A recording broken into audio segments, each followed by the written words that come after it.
This is Here's How, Ireland's political, social and current affairs podcast, presented by William Campbell. Thank you for downloading episode 67 of Here's How. There's a saying that you should never ascribe to malice that which can be adequately explained with stupidity. In this podcast, I have an investigation into a story that tests to the limit the ability to explain the actions of Irish officialdom with mere stupidity. Here's How is Ireland's political, social and current affairs podcast. Make your view heard. Just dial 076 603 5060 and tell the world what you're thinking. Your voicemail may be included in the next podcast. You can find tips on recording your contribution and other ways to contact the show at here'show.ie/call. On June 27th last, the Irish-American blogger and academic Catherine Kelly was leaving Ireland through Dublin Airport when she was detained by two plainclothes gardaí and questioned about online reporting that she had done on the finances of Fine Gael Minister for Social Protection, Regina Doherty. Ms. Kelly said that she was cautioned not to write any more about Regina Doherty and bullied into signing the Garda notes without being permitted to read them under threat that she would be made to miss her plane if she didn't. Regina Doherty has confirmed that she made a criminal complaint against Catherine Kelly. It's not clear for what, and neither the minister nor the Gardaí will comment on the case. The Gardaí who detained her talked about Catherine Kelly supposedly harassing Regina Doherty on Twitter, and didn't appear, according to Kelly, to understand that since both Kelly and Doherty blocked each other on Twitter years ago, this isn't plausible. It's not clear how or whether Catherine Kelly's detention at the airport was legal. There's been some comment online suggesting that she was given a formal Garda caution, but a quick look at the online information about the adult cautioning scheme makes it clear that this was not the case. That was back in the summer. I mention this because Regina Doherty has a record of being touchy, to say the very least, about criticism online. Then, on the 2nd of September, a Twitter account called newsworthy.ie put together a couple of clips which started with an excerpt from an interview that Regina Doherty had given about the new public service cards, in which she said that the card did not contain biometric data. And I can categorically say that that's true because the only thing we hold is your photograph. And so, as I said in the beginning a second ago, if you want to say that the definition of biometric data is a photograph, and some people actually do say that, well then yes, we have the photograph. But I don't believe that having a simple photograph is actually biometric data. However, previously the Secretary-General of the Department of Social Protection told the Public Accounts Committee something different. I understand when they're taking the picture, there's a mathematical kind of where they measure points and things. It's actually biometric. Biometric. So that's not... And Joan Burton, the previous Minister for Social Protection, had said this in 2014. And in fact, they've hugely increased security because the biometric photo, when someone gets a card, their photograph is actually automatically matched on a major database with all the photographs on the database. And before that, in 2013... the personal services card is a card with a biometric standard photograph. When we sign somebody up for that, we also take an electronic signature. That was pretty sharp research, but it was made possible by a playback feature on the Oireachtas website, which allows users to find and view video and audio of almost everything that went on in the Dáil and in committees, going back all the way to 2006. The archive was used extensively by journalists. Gavin Riley of TV3, Philip Boucher-Hayes and Katie Hannon of RTE all subsequently commented how useful it was for their work, as well as for other politically interested people online. But, without warning, within a day or two of that tweet about Regina Doherty, the entire playback function and all of its content was taken offline. More than a decade of material was just made unavailable. Coming up, I have an interview, sort of an interview, with a spokesperson for the Houses of the Oireachtas. But first, I talk to one of the journalists who broke the story. On the line now, I have Ken Foxe. He's a lecturer in journalism in DIT. He's also a freelance reporter. Ken, you were reporting on some action by the Houses of the Oireachtas to remove about 10 years' worth of video of debates from their website. Can you tell me what's going on with that? Yeah, these debates, the video coverage of it had been available on the Oireachtas website for almost going back a decade. They weren't absolutely, it wasn't an absolutely complete archive, but it would have had a lot of the proceedings of the Dáil and the Seanad, and as well as that, a lot of the committees. So when people were, researching stories, and a lot of people on social media and so on, and they would look back at the transcript that you can get on the Oireachtas website, look at it, they saw something that they were interested in, and then they would go back and use this archive to either pull out a short video clip or a short audio clip, and they were being used in kind of radio packages. They were being used especially on Twitter. It was very useful where, say, a politician had come into government in 2016 or whatever it might be, and his or her opinion on a topic had changed dramatically in the intervening time. So it was good for showing up kind of U-turns, or I suppose not always U-turns, but where a politician might genuinely have changed their opinion about something. And there were several instances of that with Leo Varadkar over the last period of time. So back a few weeks ago, this kind of really, really valuable archive just simply disappeared off the Oireachtas website. They basically said that the files had been kept in what's called a .wmv format, that they were now obsolete, that people were having major problems playing them, and that the traffic on the website was effectively minimal. But I suppose the important thing to say is that the traffic to the website might have been minimal, but if, say, I or somebody like newsworthy.ie who posts on Twitter, if we post a clip on Twitter, or we post a clip somewhere else, we may only have been one viewer on the Oireachtas website, but the clip that we took may have been viewed 5,000 times, 10,000 times, even more sometimes on social media. Yeah, I'm seeing a tweet here from Gavin Riley, the TV3 political correspondent, formerly of Today FM, formerly of this podcast as well, said the archive stash of videos was priceless when I was working in radio, invaluable for finding clips of U-turns and the like. Yeah, and Gavin definitely would have used it, and I know Philip Boucher-Hayes from RTE spoke about how he actually couldn't do some of the stories that he does without the archive. I know there were several other people, particularly in radio, because I think the quality of the clips was often good enough to use if you were in a hurry. Not so much for TV, but it was still very useful for TV people because they could watch the clip back and then maybe make a request, to get it in high quality footage. And I suppose one of the things the Oireachtas says was that, that the official report, the transcript, is on the website and that it's the ultimate source and that it tells you exactly what happened. Well, there's two things with that.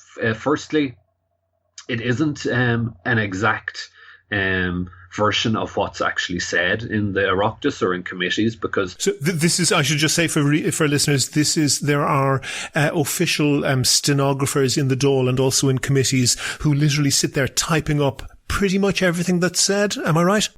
Everything that's said, yeah. So within a day or two, you can go to the Oireachtas website and see everything that was said in the Dáil or Seanad in the previous days, and the same goes for the committee. So that's always been there, and there was no question that was going to be removed. But where I suppose that can fall down is it tends to be cleaned up a little bit in that people don't speak in proper sentences, and when you transcribe what people actually say, it can be hard to understand, so it gets cleaned up for that reason. And there are many instances, well, not many, but definitely several instances where people have come across kind of other cleaning up where things that people said were a little bit different in the video and a little bit different in the transcript. Also, for people working in the radio, having the actual clip of what was said has way more impact than just an announcer reading out the transcript.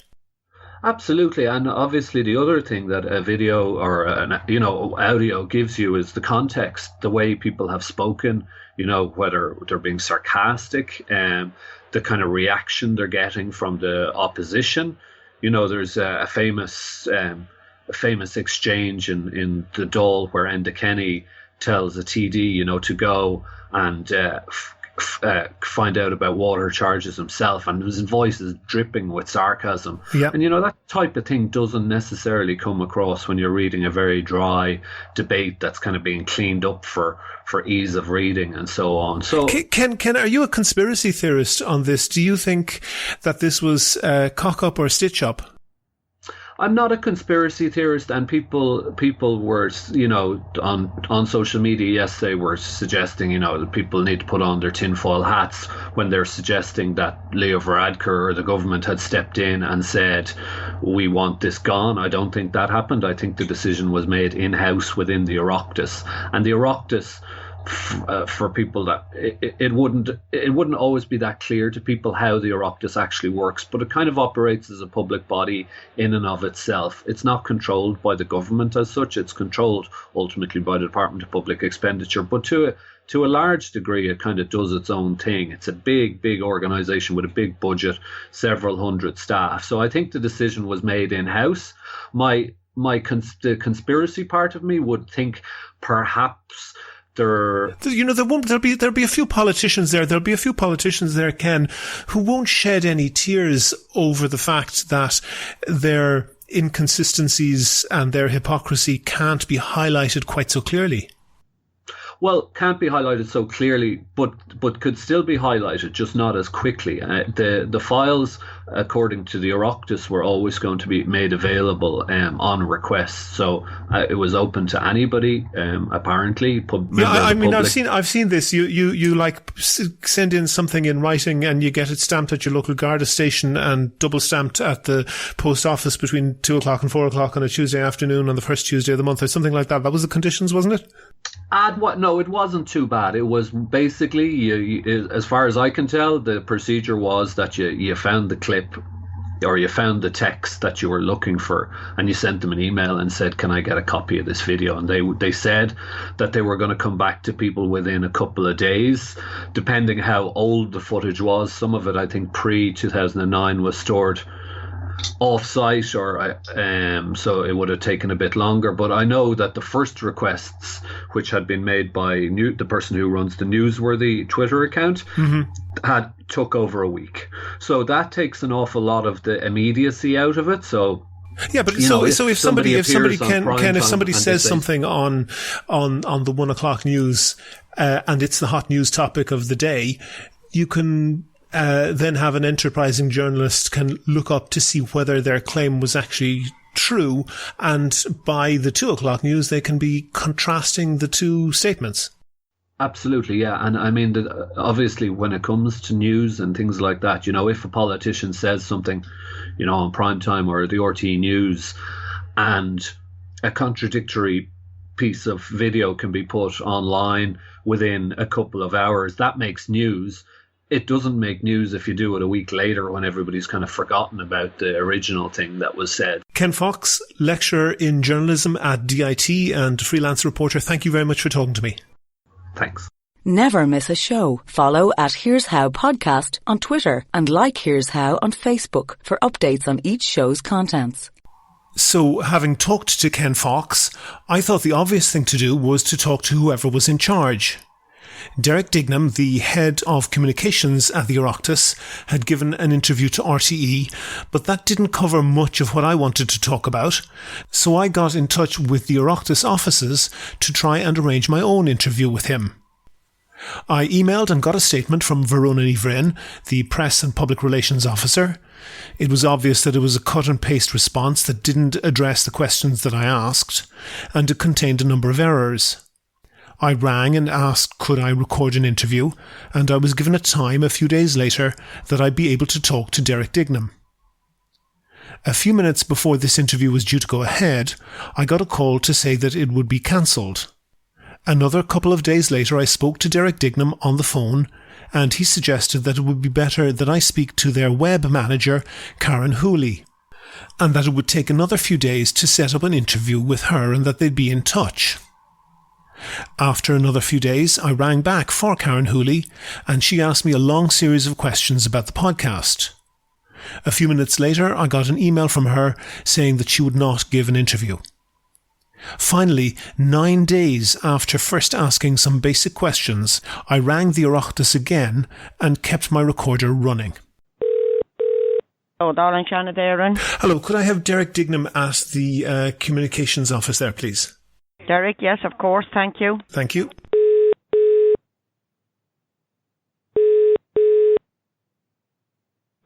Hello. Hi, is that Derek?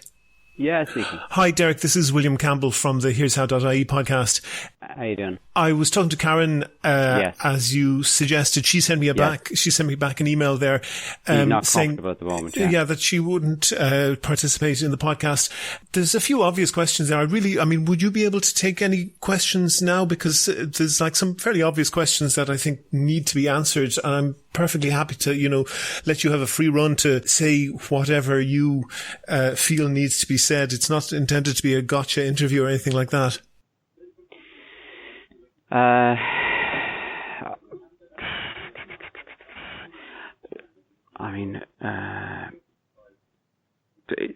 You want to do an interview with me now? Sure, yeah. Right now? Yeah, well, now, yeah. If you have something on right now, I can put it off. But I think it's not. You're obviously the head of communications there. Yeah. There's certainly very valid questions that I haven't been able to get to the answer to, and I think it's interesting to get your perspective on that. Okay, sure. So what sort of questions do you want to ask? What are you talking about? Well, it's specifically about the changes to the website and the availability of video, and why that should or shouldn't be available, or why it is or isn't. It is available now. What is available exactly? The WMV went back up on the website. Oh, right, okay. And from what? Which is what was taken down. It's back up. Mm-hmm. And from what date ranges? All of the files that were taken down are back up. Okay, so it goes back to 2006. Yes. And the playback function, is that still functioning? No, because there wasn't a reliable playback function on it. It was Windows Media Player, which is unsupported since 2012, Sure, yeah. Are you recording now? Well, I record just for reference, but I'd like to do a proper. You really should tell me this if you're going to record now.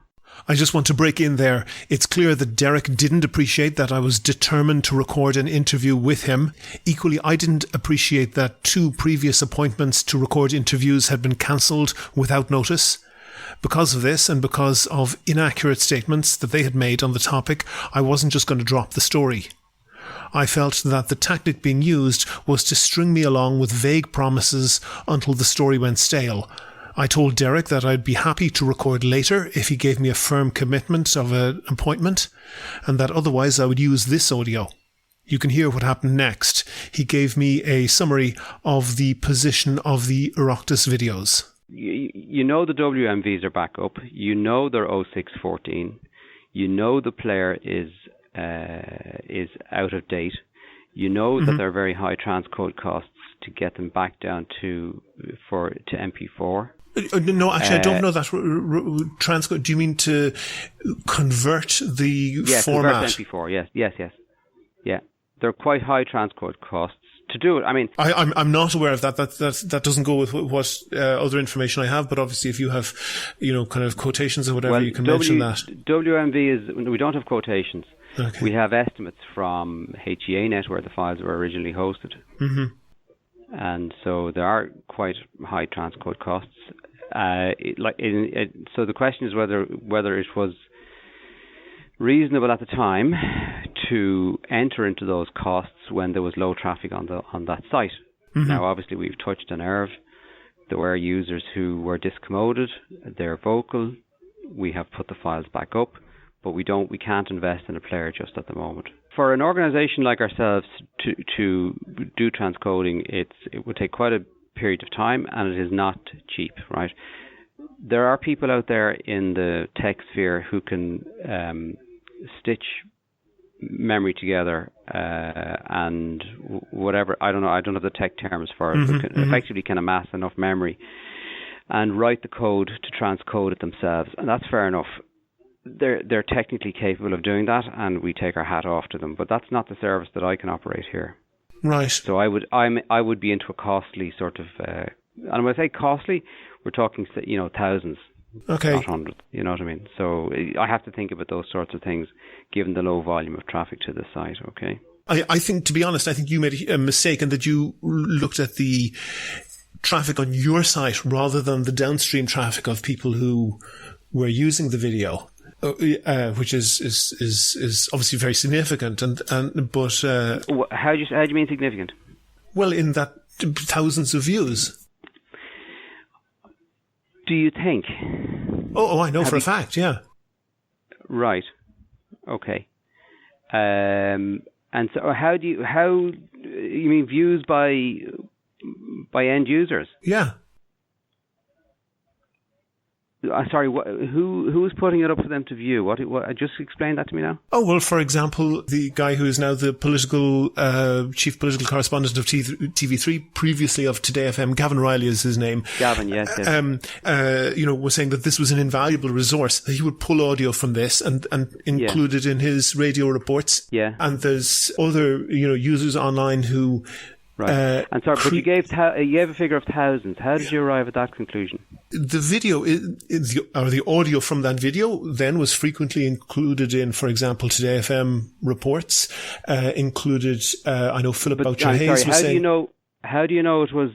I think you might be confusing the MP4 files that we have in a comprehensive record for the last 2 years, which is what most people are doing on their...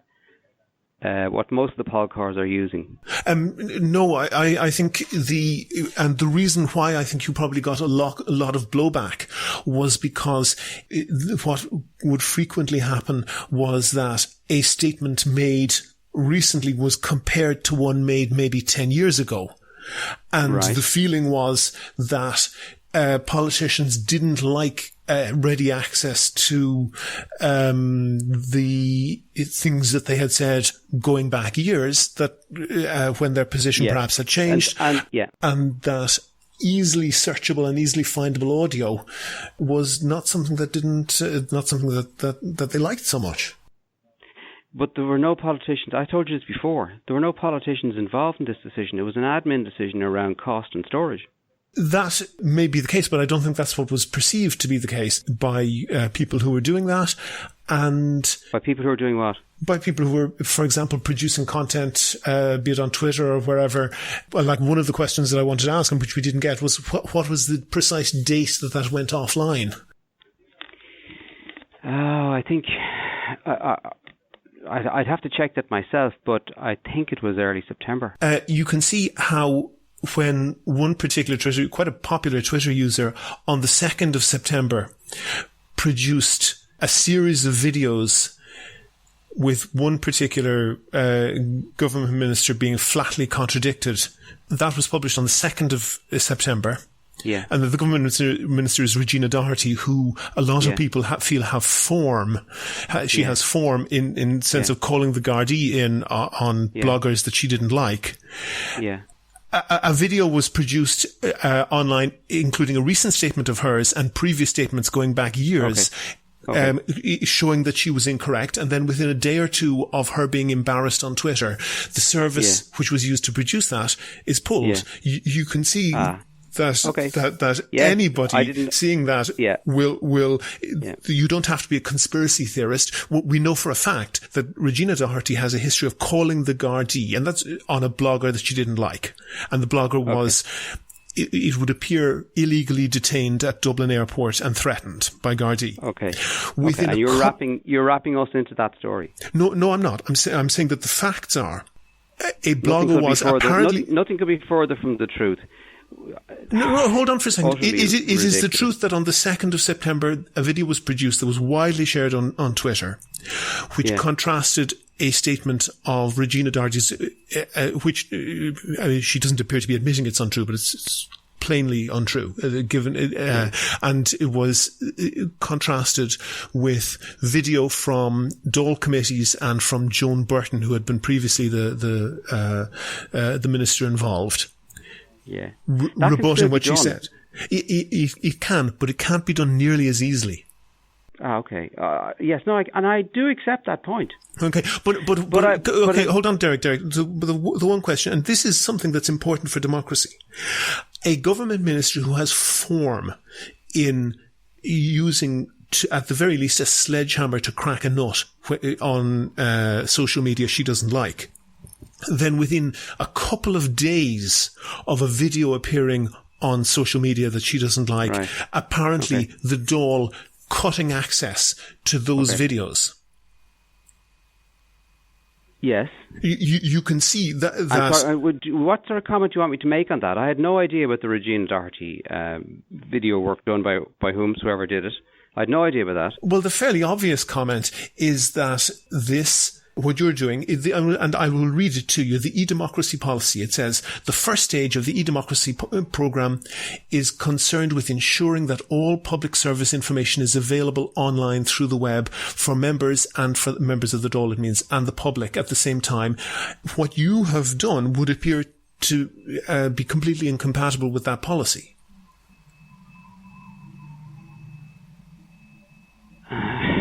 We have MP4 files up for the last 2 years. Yes. But that specific video of going back historically to rebut what is being said currently is not possible. Can I ask you a few basic questions, William? Sure.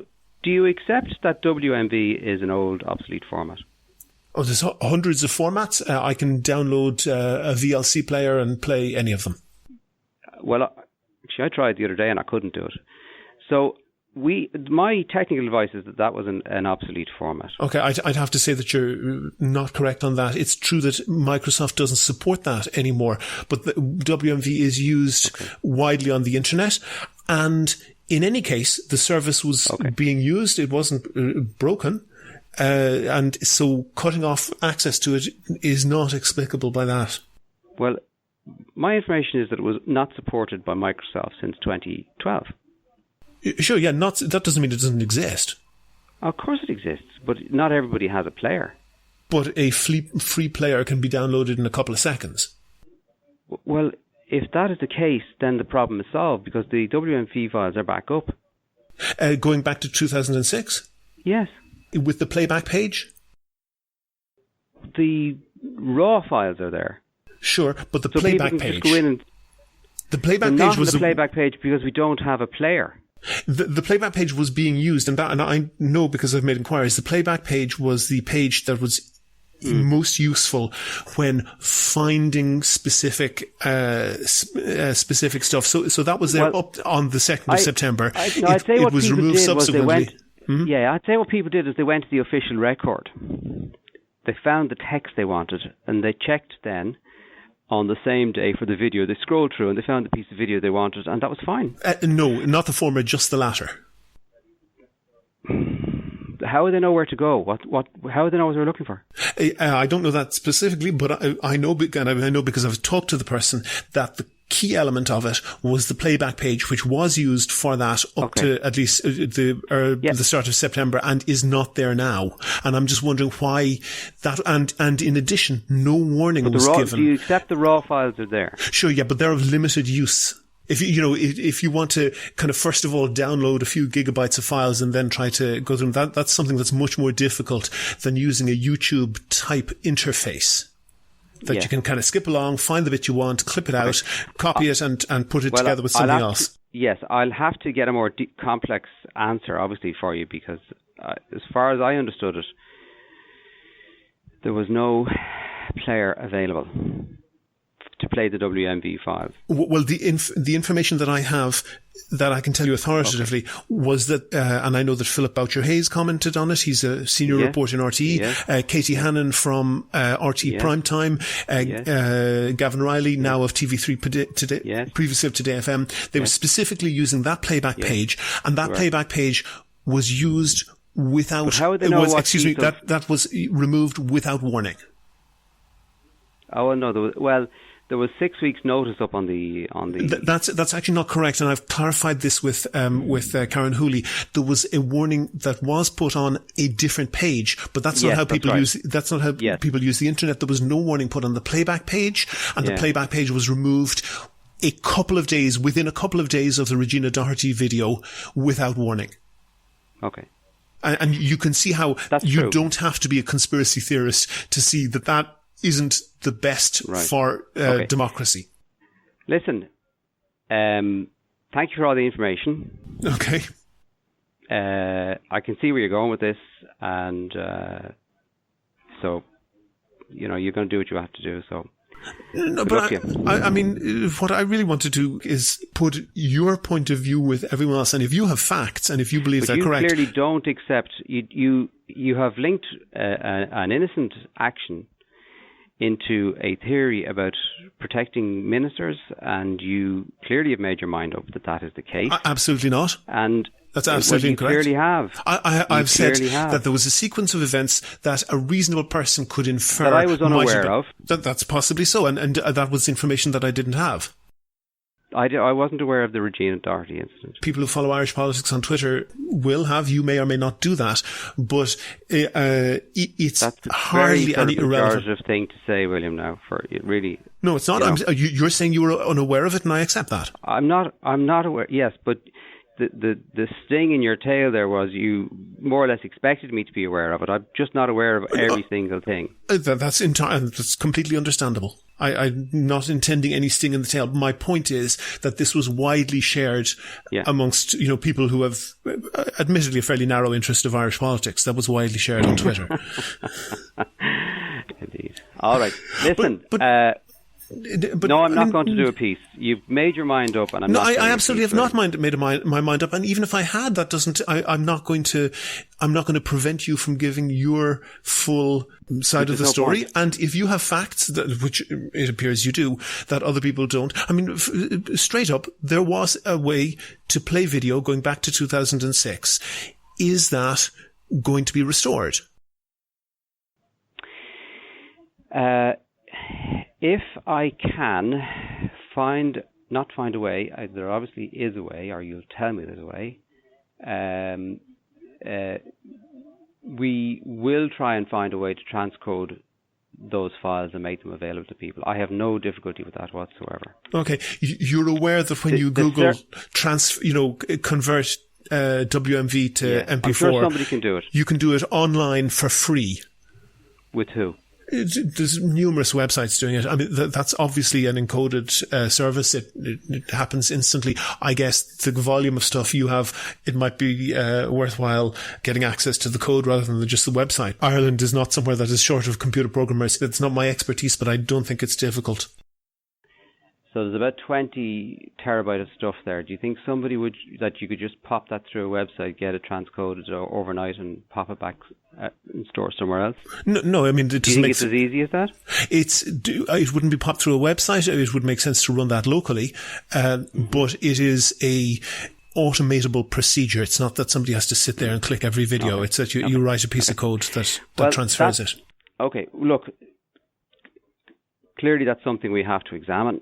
If we can do it, I think that I would be willing to do it. Personally, myself, I have no difficulty with that. Okay. I mean, Ireland has, vast data centers for Google, for Amazon and so forth.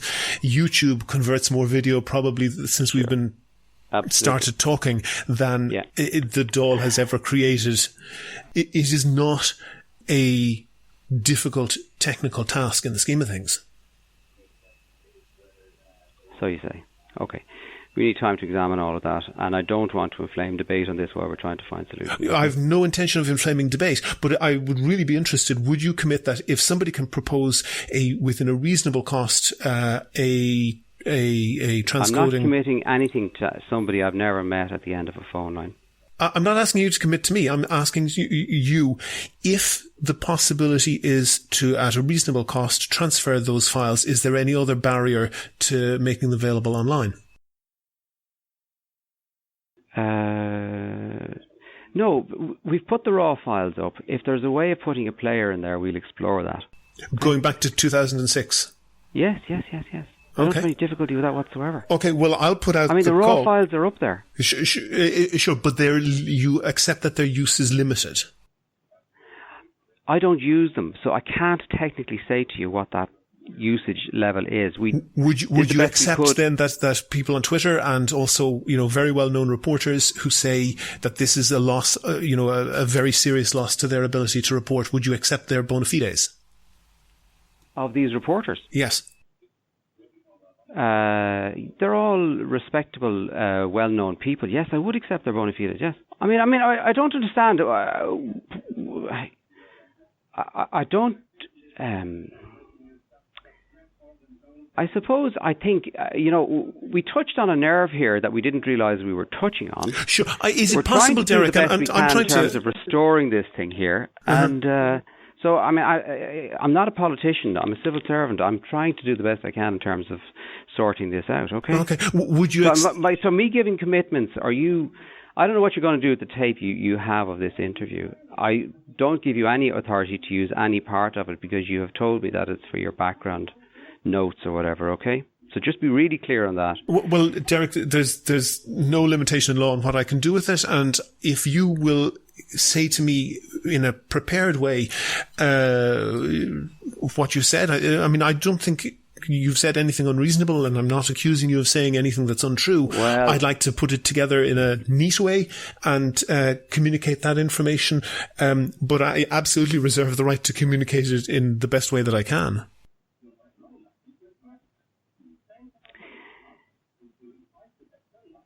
That is...